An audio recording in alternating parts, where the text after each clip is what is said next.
You're back in the school classroom. It's time to study. So the teacher tells you to take out your textbooks. You look at them and in your brain you're like, how do I process all this?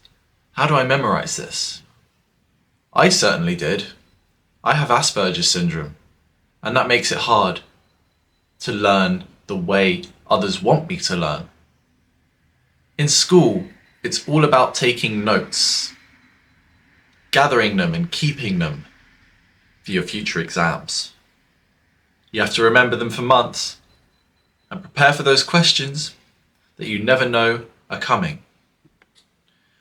You may have prepared for 10 essay questions in your economics exam, but you end up getting tested on the 2 that you didn't practice. And you realize all that note taking was for nothing because your brain couldn't store it. It doesn't have the capacity to. And then you realize all I've been doing is taking notes. Is that the way I learn most effectively? Absolutely not. As I mentioned, I have Asperger's syndrome, a form of autism. And so many of us people with autism don't learn this way. We don't learn from taking notes. We learn from visual cues, senses even, sounds, smells, touch. You'll notice that when you embrace one of these senses.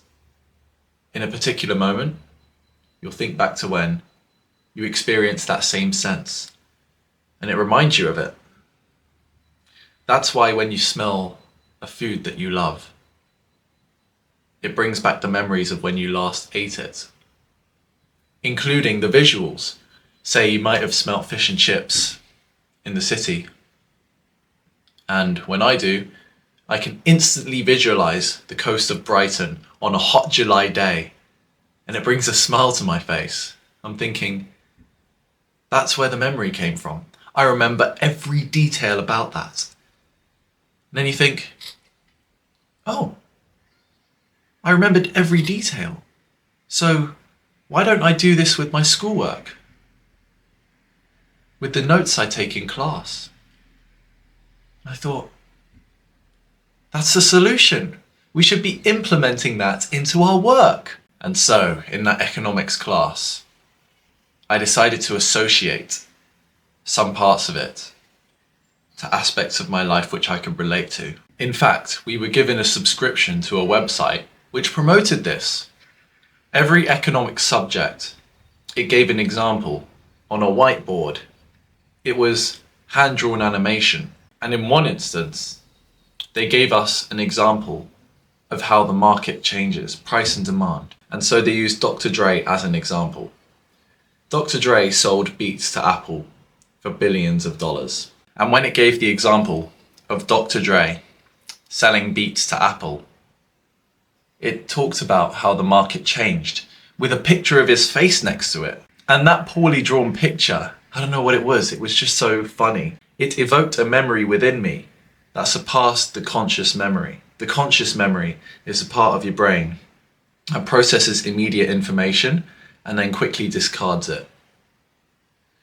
It's like when you're remembering a 6-digit code for 5 minutes, or when you're remembering an order as a barista in a coffee shop. You have to remember the order, so if it's an iced caramel latte with whipped cream and sprinkles, you remember that very clearly for the minute or 2 that you're making it. And then straight after the order, you're on to the next one. And then you forget that entire order with the iced caramel latte, with the whipped cream and the sprinkles. That's the conscious memory you're using.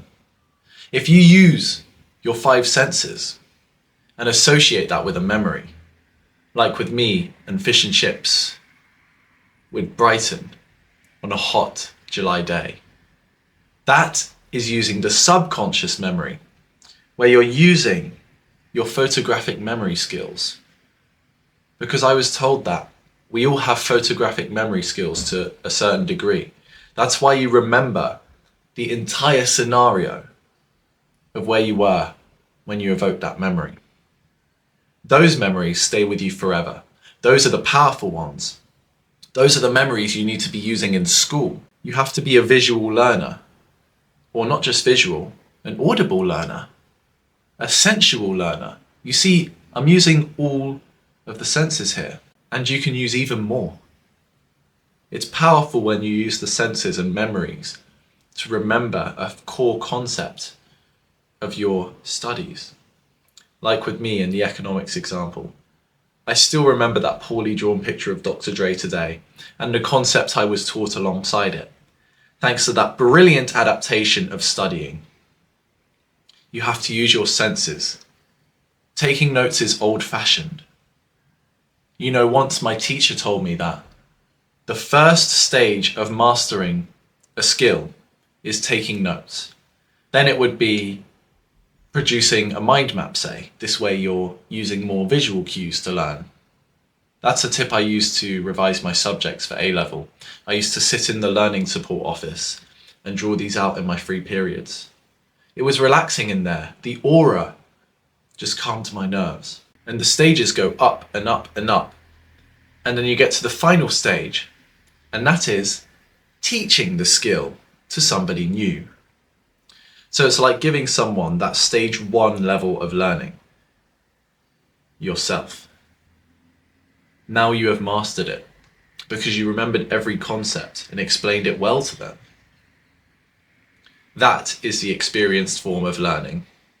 You have to evolve from taking notes if you want to master a skill and therefore smash your A-level exams or whatever final exams you have. That is the way you learn more effectively. Evolve from taking notes. Use your 5 senses. Use emotions and memories to evoke your knowledge. And I'm sure that you will do so much better in your exams. Thank you so much for listening. I hope that helped. Take care and see you in the next video.